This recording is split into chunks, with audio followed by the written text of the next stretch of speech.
Welcome to the Chinese Lore Podcast, where I retell classic Chinese stories in English. This is episode 52 of Investiture of the Gods.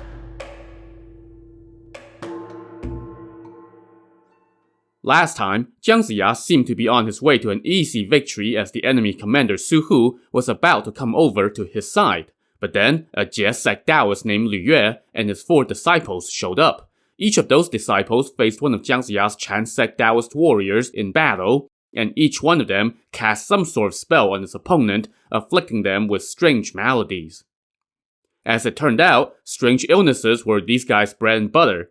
The first disciple, Zhou Xin, specialized in headaches. The second disciple, Li Qi, was a master of hot tempers. The third, Zhu Tianlin, used a magic sword that made his opponents dizzy. And the fourth, Yang Wenhui, wielded a weapon called the Plague-Spreading Whip. But Jiang Ziya was ignorant of all this. He lamented to Yang Jian, "My master said that there would be 36 armies attacking Western Qi. By my count, we have withstood 30 of them. But now we have run into these Taoists that have left 4 members of our sect in so much pain that I can't bear it. What should we do?" Just then, word came that a Taoist with 3 eyes was outside the city, demanding to speak with Jiang Ziya. Ne Zha and Yang Jian both fretted. They have sent someone different every day for 5 straight days now. How many Jie sect people do they have in their camp? Taoist uncle, you should go meet this guy and find out. So after a few explosives sounded, the city gates swung open, and Jiang Ziya rode out with his officers and soldiers. Across the way, they saw a Taoist under a yellow banner. He was clad in a red robe and had a blue face and red hair. All 3 of his eyes were wide open, and he rode on a camel and carried a sword. This was Lu Yue. "Is that Jiang Ziya over there?" Lu Yue shouted. Jiang Ziya answered in the affirmative and asked, "Taoist brother, where do you hail from? Have you not seen how all the previous campaigns against Western Qi have failed? What are you doing here? The Shang king is wicked, and the house of Zhou is ascendant. All the realm can see this. As has always been the case, people's hearts follow the true Lord, so why must you persist in your resistance? As the saying goes, those who follow heaven survive, while those who disobey perish. The Zhou has seen a phoenix appear on Qi Mountain, and numerous heroes have emerged in our land. You don't need a divination to know what that means. So why must you go against heaven's will? You have long cultivated your Tao, so how can you not know the warnings that have been put out by the leaders of the Taoist sects? Right now, I am following the command of the master of the Chan sect and aiding the true Lord. All I'm doing is following the cycles of heaven and earth. Even though you have notched several victories in a row, those were merely temporary lucky breaks. When the time comes, there will be someone to defeat your magic. You must not show off and create sorrow for yourself." To this, his opponent replied, "My name is Lu Yue, a Taoist from 9 Dragons Island. You all from the Chan sect have repeatedly mocked the members of the Jie sect, so I have sent 4 of my disciples to put you on notice. Today, I have come to meet you and settle the score. Your doom is near. Soon it will be too late for regrets." But Jiang Ziya laughed and said, "Your words are just a rehash of the rhetoric of Zhao Gongming from Mount Emei and the ladies of 3 Fairies Island. They were all vanquished in the blink of an eye. Are you not seeking your own destruction by coming here?" Lu Yue did not appreciate that dig. He fumed, "Jiang Ziya, what skills do you have that you dare to speak such wicked words?" As he cursed, Lu Yue urged his camel forward and attacked with his sword. Jiang Ziya quickly countered, and Yang Jian darted out, wielding his recently acquired 3-tip saber and taking a swing at Lu Yue's head. Just as Lu Yue was parrying his blows, Ne Zha came charging in on his Hot Wheels. Meanwhile, Huang Tianhua was also getting angry as he thought to himself, "Even though Su Hu released my father and me, how can we let his men show us up? With victory on the line, nothing else matters." And so, he too rode into the fray and joined the others as they encircled Lu Yue. From the Shang side of the field, the general Zheng Lun noticed Huang Tianhua joining the fight and was so shocked that he let out a cry and almost fell off his horse. Remember, Su Hu had released Flying Tiger and Huang Tianhua in secret, so Zheng Lun had no idea that they were no longer prisoners in the Shang camp. He now sighed and lamented, "I captured them in service to King Zhou, Who knew that my commander harbored thoughts of surrender and release them? Fine, if I catch them this time, I'm just going to kill them on the spot. So Zheng Lun now charged out and called out Huang Tianhua by name. Seeing that it was the guy who had captured him in their last encounter, Huang Tianhua also flew into a rage and attacked Zheng Lun. Ne Zha was worried that Huang Tianhua would fall victim to Zheng Lun's magic again, so he disengaged from Lu Yue and came to help attack Zheng Lun while shouting to Huang Tianhua, "You go capture Lu Yue, I'll kill this scoundrel." Now remember that Zheng Lun came away from his last fight against Ne Zha with some painful injuries, so he was wary of taking on Ne Zha again and kept a close eye out for any power moves. Meanwhile, Tu Xingsun, the short-stature, nimble-footed earth travel specialist, joined the scrum against Lu Yue, while his wife, Deng Chanyu, kept watch over the troops. Seeing more and more guys come at him, Lu Yue did a little twist, and suddenly he had 3 heads and 6 arms. 2 of his arms wielded swords, while the other 4 wielded special magical weapons, and his blue face now bared its fangs. This sight struck fear into Jiang Ziya, and he started to falter. Seeing this, Yang Jian quickly disengaged from the scrum and ordered his disciples, the Golden Fleece lads, to bring him his slingshot, with which he fired a golden ball. The ball struck Lu Yue in the shoulder. Seeing that, Huang Tianhua leaped back and unleashed his Fire Dragon Javelin, which struck Lu Yue on his leg. Jiang Ziya, meanwhile, unleashed his god-beating staff and knocked Lu Yue off his camel, forcing him to flee away via fast travel. Meanwhile, Zheng Lun saw Lu Yue go down in defeat and he panicked. That was all the opening Ne Zha needed to stab him in the shoulder, almost knocking him off his horse. Zheng Lun now also fled from the field and retreated back to camp. Jiang Ziya did not bother giving chase and just led his army back inside the city. In the Shang camp, Su Hu saw that both Lu Yue and Zheng Lun were injured and defeated, and he secretly rejoiced. He thought to himself, "Serves that scoundrel right." When Lu Yue returned to camp, he had been struck so hard by the god-beating staff that he was coughing up fire. His disciples came to check on him, and he told them, "No worries, I can handle it." He then took a pill from his gourd and swallowed it, which helped him recover quickly. He also gave Zheng Lun a pill to help him recover from his wound. Lu Yue now chuckled. "Jiang Ziya, you may have won today, but your whole city is about to suffer a calamity." He then ordered his 4 disciples to each take a gourd of pestilence pills and fast travel into the city, while he himself joined them on his camel and cast handfuls of pills on the city in all 4 directions until midnight.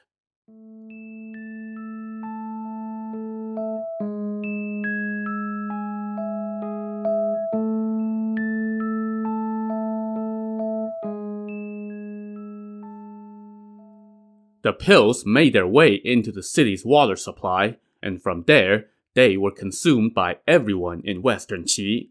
Within a couple days, a haunting silence had fallen on the city. The streets were empty, there were no signs of fire or smoke anywhere in the city, and all within the palace were quiet. The only sounds were the moans and groans of the sick. Even Jiang Ziya and his Taoist comrades could not escape the plague.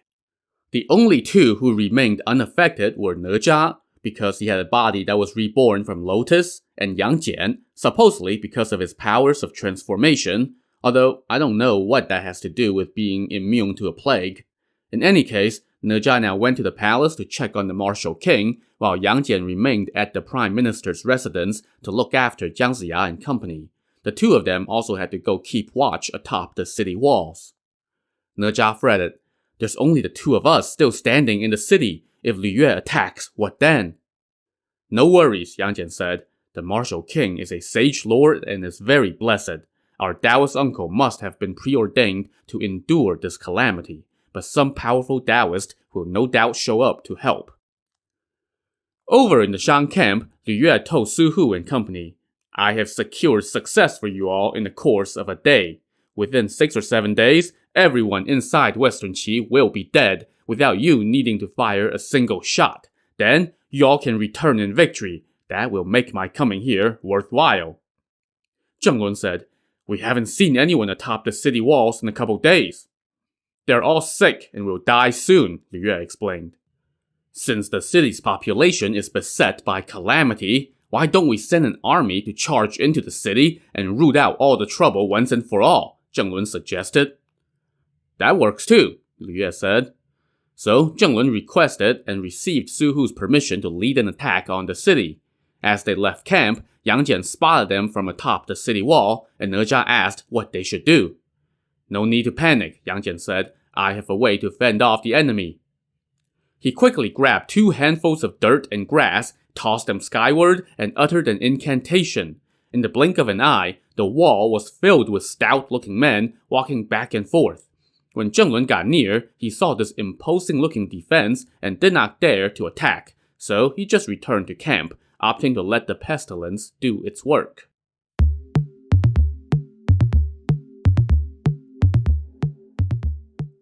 Even though Yang Jian's little trick staved off the immediate crisis, the slightly less immediate crisis was no closer to resolution.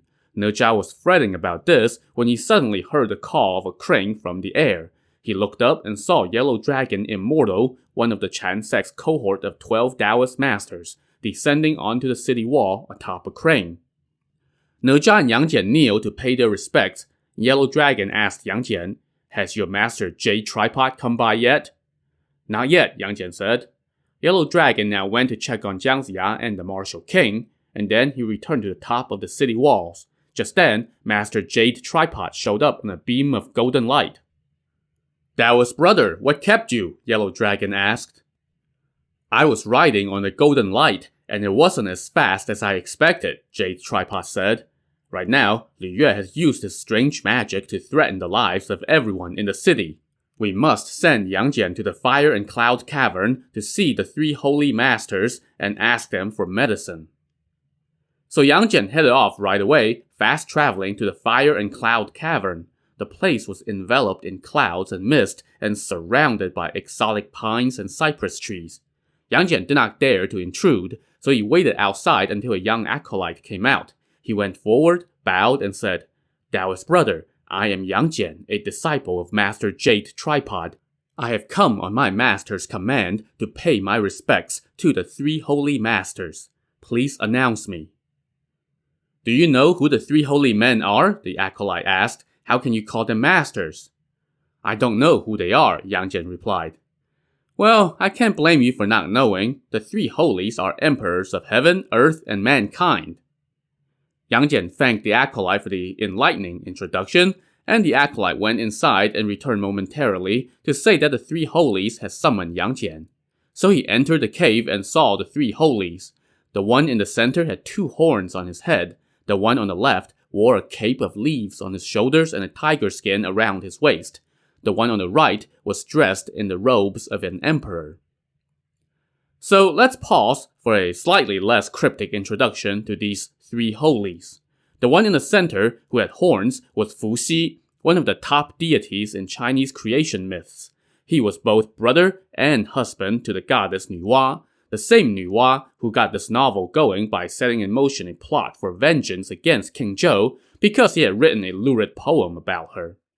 Fu Xi was depicted as having the body of a snake, the head of a crocodile, the horns of a deer, the eyes of a tiger, the scales of a red carp, the feet of a Komodo dragon, the claws of a hawk, the tail of a great white shark, and the musk of a fin whale. He was credited with inventing a lot of the essential aspects of civilization, such as music, hunting, fishing, cooking, domestication, marriage, writing, divination, and the 8 trigram that's so ubiquitous in Taoism. The holy on the left, wearing the cape of leaves, was Shen Nong, whose name literally translates to the divine farmer. He was responsible for teaching humans the basics of agriculture, how to use the plow, and how to use marijuana, for medicinal purposes, of course. No, seriously, Shen Nong was said to have personally taste-tested a bazillion plants to determine their effects, both good and bad. He had a transparent abdomen, so he could see how each plant affected his innards. But eventually, he ate a particularly nasty grass that caused every segment of his intestines to rupture, resulting in what was no doubt a horribly painful death. The holy on the right, the one dressed in emperor garb, was the Yellow Emperor, whom we have already discussed before. He was considered the father of Chinese civilization, and even to this day, Chinese people refer to themselves as the descendants of the Yellow Emperor. He was credited with inventing things like shelters, carts, boats, clothing, the Chinese calendar, Chinese astronomy, the bow sling, and oh yeah, math. And he, along with Fuxi and Shen-Nong, were among China's earliest mythological rulers, who were said to have reigned over golden ages. Anyway, back to the story. Yang Jian now bowed to these three holies and said, I, Yang Jian, have come to see you on the command of my master, Jade Tripod. The martial king of Western Qi is facing off against Lu Yue, who is assisting Su Hu's campaign. Lu Yue is using some kind of unknown sorcery that's making the entire city's population bedridden and moaning non-stop from sickness. Both the martial king and Jiang Ziya are on the brink of death. On my master's command, I have come to beg you to exercise your compassion and save the innocent. Your virtue and kindness would be as great as the ocean. Fuxi said to fellow holy Shen-Nong, When we were rulers, all was peaceful and there was no conflict. But now, the Shang's fortunes are declining and war is everywhere. The martial king's virtuous enterprise is ascendant. It is the will of heaven for the good to displace the wicked, for the Zhou to replace the Shang. But Shen Gongbao is going against heaven and helping the wicked by recruiting sorcerers. This is truly despicable. Brother, you must do what you can to help the Zhou. Shen-Nong agreed and went into the back. He returned shortly and told Yang Jian, There are 3 pills here. One is for saving the martial king and everyone in the palace. One is for saving Jiang Ziya and his disciples. And then dissolve the 3rd pill in water and use a will-o-wisp to sprinkle the solution throughout the city, and all the sick will be healed. Yang Jian thanked the 3 holies and left, but then Shen-Nong called him back and walked out of the cave to a cliff with him, where Shen-Nong searched around for a bit and then suddenly plucked a blade of grass from the ground and handed it to Yang Jian. Take this treasure back to the mortal realm. It can cure illnesses, Shen-Nong said. If any mortals suffer from illness, treat them with this grass first, and they will recover.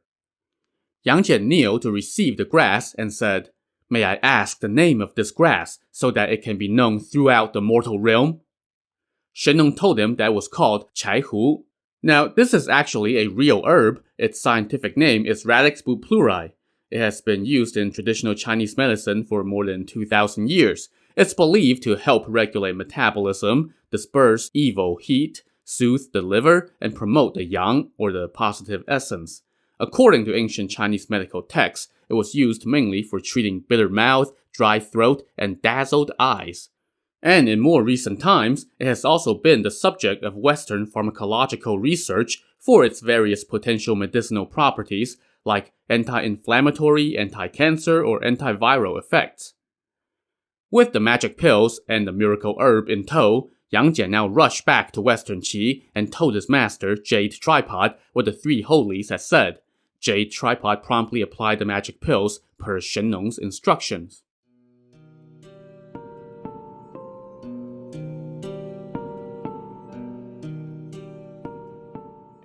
Meanwhile, in the Shang camp, 7 or 8 days after he first sent the plague into the city, Lu Yue told his disciples, The residents of Western Qi must be dead by now. Su Hu was very unhappy to hear that. After a few more days, he sneaked out of camp and went to have a peek at the city. Atop the walls, he saw that the guards were patrolling like normal, and Ne Zha and Yang Jian were keeping watch. Now, this was still the magical mirage that Yang Jian had put on to bluff the enemy, but Su Hu didn't know that, and he breathed a sigh of relief.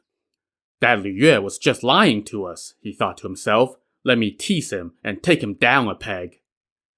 So Su Hu went back to camp and told Lu Yue, Master, you said that the people of Western Qi should all be dead, but their troops are all milling around, looking really stout. So, how are you going to deal with this? Don't tease us like you did before. What? An incredulous Lu Yue shouted as he sprang to his feet. I just went and had a look for myself, Su Hu continued to rub it in. I won't dare to make it up. So Lu Yue went and had a look for himself. He then did a little divination with his fingers and exclaimed, Turns out Jade Tripod went to the Fire and Cloud Cavern to get medicine to save the city. He then told his 4 disciples and Zheng Lun, Send 3,000 men to attack each gate while they are still recovering, charge into the city, and slaughter everyone. So the 4 disciples each attacked the gate, while Zheng Lun prepared more troops to provide reinforcement. Atop the city wall, Ne Zha saw the enemy coming from all directions, so he rushed to ask Yellow Dragon, "Our city is undefended. There are only 4 of us who are up and about. How can we fend them off?" Yellow Dragon said, "No problem. Yang Jian, you go open up the east gate and let the enemy in. Ne Zha, you do likewise at the west gate. Master Jade Tripod, you will handle the south gate while I take the north gate. Once we lure them into the city, I will deal with them." So the 4 of them went to the 4 gates and promptly allowed the enemy to charge in. As soon as the Shang forces dashed into the city, the 4 defenders appeared and challenged them to battle. By the east gate, Yang Jian was fighting against the disciple Zhou Xin. After a few exchanges, Yang Jian unleashed his sky-barking hound, which sank his teeth into Zhou Xin's neck. As Zhou Xin was struggling to free himself, Yang Jian brought his 3-pointed saber down and cut Zhou Xin in half. Yang Jian then chased that detachment of Shang soldiers out of the city. By the west gate, Ne Zha was fighting against Li Qi, but Li Qi was no match for him. After just a few exchanges, Ne Zha hurled his universal ring and knocked Li Qi to the ground, and Ne Zha ran him through with the spear. Ne Zha then busied himself with killing Shang soldiers and chasing them out of the city. Over at the north gate, Lu Yue had charged into the city with his disciple Yang Wenhui, and they were fighting against Yellow Dragon. Yellow Dragon began to fall back toward the center of the city, and Yang Wenhui gave chase. But then, Ne Zha and Yang Jian showed up and joined the action. Soon, they were joined by Jade Tripod, who had used his immortal slaying sword to kill the disciple Zhu Tianlin over at the south gate moments earlier. So now, it was the 4 Chan Taoists against just Lu Yue and his lone disciple Yang Wenhui in the city. While all this was going on, Jiang Ziya and some of his Chan sect comrades were recovering at his residence when they heard the sounds of battle and the banging of drums and gongs echoing across the city. No one knew what was going on, so Thunderbolt flew out and took a look. He quickly reported back that Lu Yue had charged into the city. When the other Taoist warriors heard this, they were all seething, since they had all suffered from the pestilence magic that Lu Yue and his disciples had used in battle. They all shouted, "If we don't kill Lu Yue today, we will not rest." So, Thunderbolt, Jin Zha, Mu Zha, Dragonbeard Tiger, Huang Tianhua, and Tu Xingsun all stomped out to join the fight, and Jiang Ziya couldn't hold them back. They found Lu Yue in the midst of a dogged struggle. Jin Zha shouted, "Don't let him get away!" as he unleashed his dragon-bounding stake. Seeing the stake come crashing down from the sky, Lu Yue slapped his golden camel, and the beast started to take to the air. But before Lu Yue could get away, Mu Zha had sent his sword sailing through the air and stabbed Lu Yue in the arm. Wounded, Lu Yue quickly fled, accompanied by his disciple Yang Wenhui. Having slayed several of their foes and sent the rest fleeing, the Chan Taoists went to see Jiang Ziya. Yellow Dragon and Jade Tripod told him, "Rest easy. That scoundrel has been defeated and will not dare to lay eyes on Western Qi again. We are going home for now. We will return to offer our congratulations when you are made commander of the army on campaign." Outside the city, the Shang officer Zheng Lun saw his troops come limping home. They told him that Lu Yue had fled after being defeated. Zheng Lun lowered his head in silence as he slinked back to camp and reported the defeat to Su Hu. Su Hu, of course, was secretly rejoicing and thinking, "Today showed who is destined to be the Sage Lord." Meanwhile, Lu Yue and Yang Wenhui fled in a panic until they reached a mountain. There, they dismounted and sat down to catch their breaths. Lu Yue said to his disciple, "Today's defeat has sullied the reputation of Nine Dragons Island. Where should we go to find a Taoist friend to help me avenge this defeat?" Just then, someone approached from behind while singing.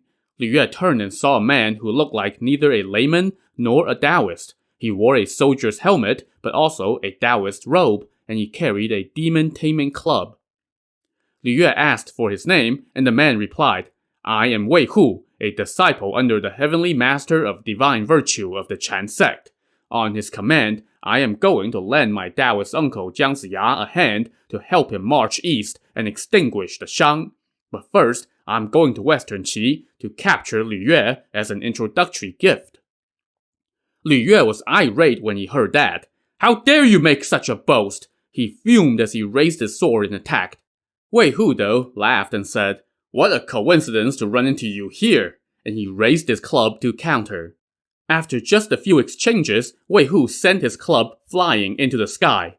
Now that club was as light as grass in his hands, but when it hit someone, it was as heavy as a mountain. And in this case, the unlucky target was Yang Wenhui, who couldn't step out of the way in time, and his head was smashed in. So Lü Yue was now all alone. To see how he would fare in this fight, tune in to the next episode of the Chinese Lore Podcast. Thanks for listening.